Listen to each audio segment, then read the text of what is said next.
Have you ever wondered how long a criminal waits on death row before their final day? It's a question that might seem macabre, yet it's one that raises important discussions around the implementation and consequences of the death penalty. In the following minutes, we'll be embarking on a journey that explores the complexities of this issue, comparing the experiences of those on death row in California to their counterparts in other states and countries.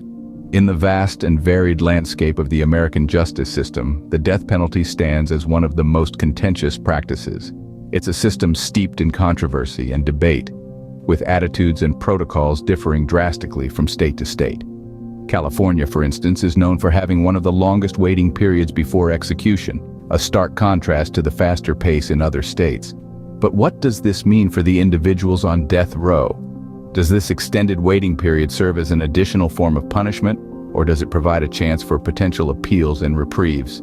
These are questions that we'll be exploring throughout this discussion.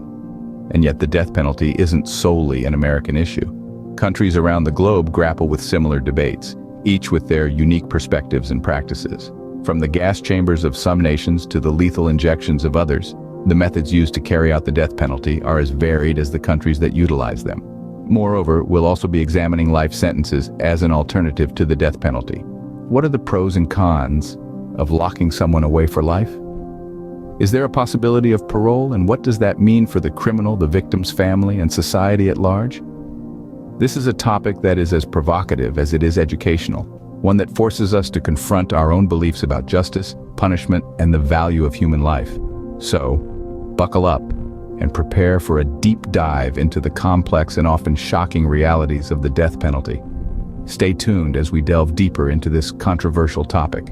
In the state of California, a criminal sentenced to death can expect to wait and wait and wait some more. On average, the time between sentencing and execution stretches to an astonishing 25 years. Just imagine, a quarter of a century spent in limbo, awaiting the inevitable. Contrast this with a state like Texas, where the average wait time is significantly shorter, roughly 10 to 15 years. This difference in time is not just a matter of bureaucracy or red tape. It's a reflection of the differing philosophies and legal processes that each state employs when dealing with the most severe punishment on the books. Let's swing to the other coast. In Florida, the wait time is somewhat similar to that of Texas, typically ranging between 12 to 15 years. While this may seem long, it's still a far cry from the long wait endured by those on death row in California. Moving north to the state of Pennsylvania, the wait time jumps back up again, with the average inmate waiting nearly 2 decades before their sentence is carried out. It's a stark contrast, isn't it? In each of these states, the time spent on death row is a waiting game, a time of uncertainty and dread. Yet the length of this wait varies widely, depending on the state in question. It's a reflection of the complex, often contradictory approaches we take towards the death penalty in this country. What about other states, you might ask? Well, in many cases, the wait times are similarly divergent. Each state has its own unique approach to justice, its own set of rules and regulations, and its own pace when it comes to carrying out capital punishment. As you can see, the wait can be significantly different from state to state. Whether this difference is justified, whether it serves a purpose or merely prolongs the agony, is a matter of intense debate. A debate that we will continue to explore as we delve further into this complex and controversial topic. The death penalty isn't exclusive to the United States. Let's take a look at how other countries handle this drastic measure. When we zoom out to a global perspective, the execution game changes dramatically. In some countries, capital punishment is a relic of the past. For instance, over in Europe, all nations, bar one, have abolished the death penalty. Belarus remains the lone wolf, still implementing capital punishment, despite the European Union's active opposition. Yet when we shift our gaze to Asia, the picture changes. China, for instance, is estimated to carry out thousands of executions each year, a number far surpassing any other country. However, precise figures remain a state secret. And it's not just the numbers that can shock, it's the methods too. Lethal injection and firing squads are common means of execution. Next, let's journey to the Middle East and Africa. Iran, Saudi Arabia, and Egypt top the list of countries with the most executions. Methods range from hanging to beheading and even stoning. In sub-Saharan Africa, however, the trend leans more towards abolishing the death penalty, with only a handful of countries still practicing it. But what about our neighbors in the Americas? Well, aside from the United States, Most countries have abolished capital punishment for all crimes. The notable exceptions are Guyana and Trinidad and Tobago, where the death penalty is still enforced but rarely implemented. And let's not forget the island nation of Japan, where the death penalty is carried out in utmost secrecy. Prisoners are only notified of their execution on the morning of the day they are to die, a practice that has drawn criticism from human rights groups. This whirlwind tour of the world reveals a stark truth. The death penalty is a complex and contentious issue, with practices varying widely from country to country.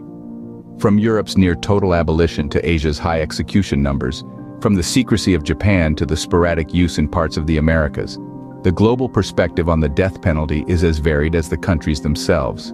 While the end result is the same, the method of execution can be vastly different. If we were to embark on a global tour of capital punishment, we'd find a variety of methods employed, each with its own chilling details. Let's start with the United States, one of the few developed countries that still uses the death penalty. The majority of executions here are carried out by lethal injection. However, other methods like the electric chair, gas chamber, hanging, and even firing squad are still legal in some states.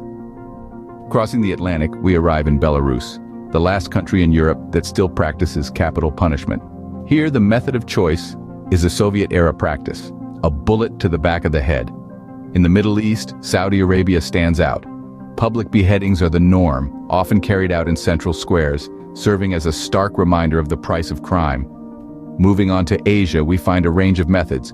China, the world leader in executions, predominantly uses lethal injection, but firing squads are still used in some cases. Japan and India, on the other hand, use hanging. In Iran, hanging is also common, but with a cruel twist.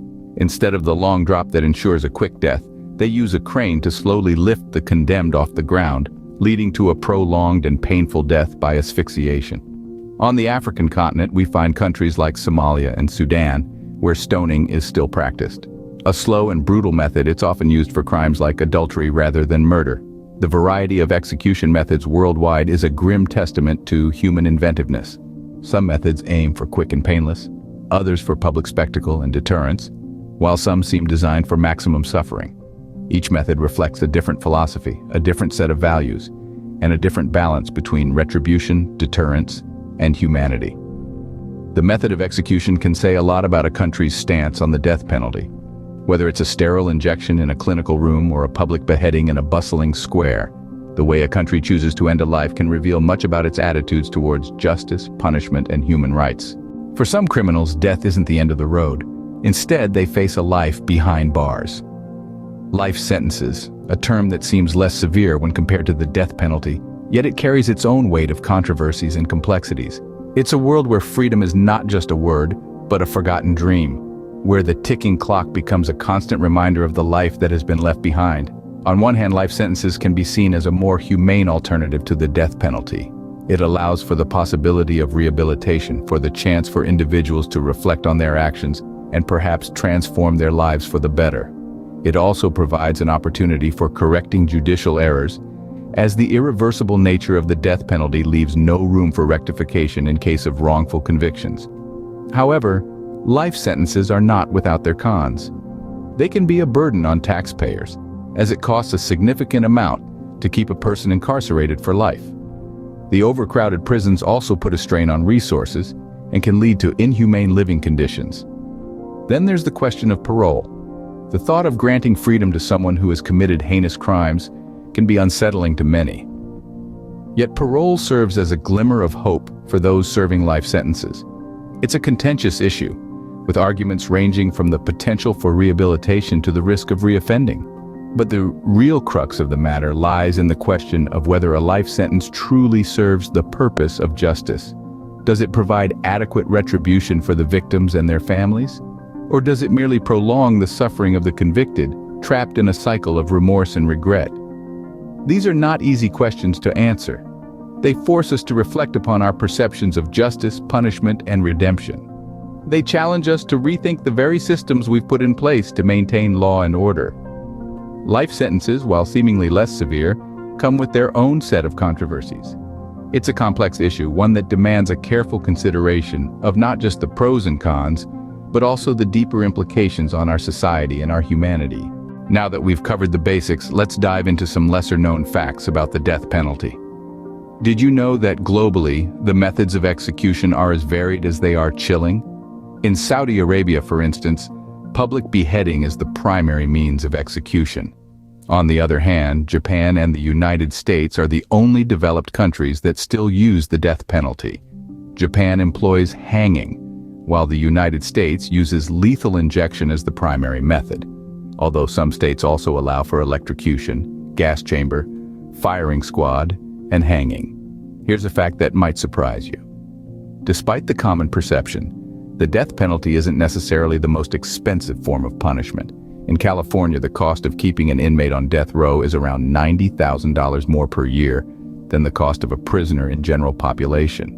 Yet the total cost of the death penalty far exceeds that of life imprisonment due to the extensive legal processes involved.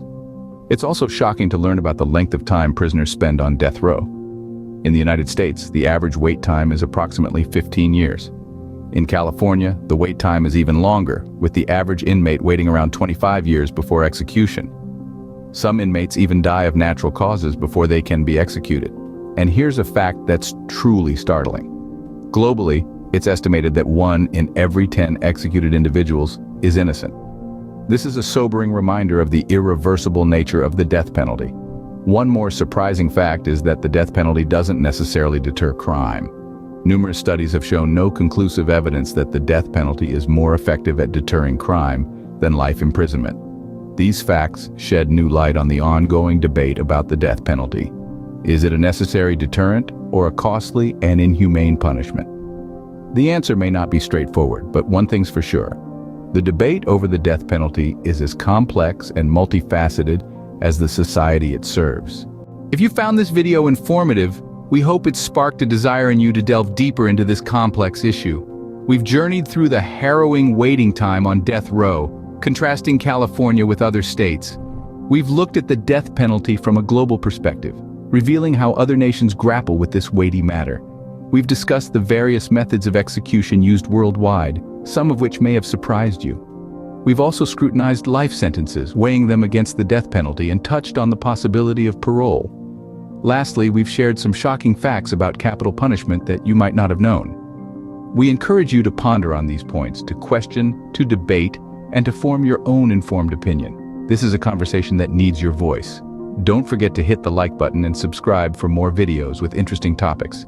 Thank you for watching.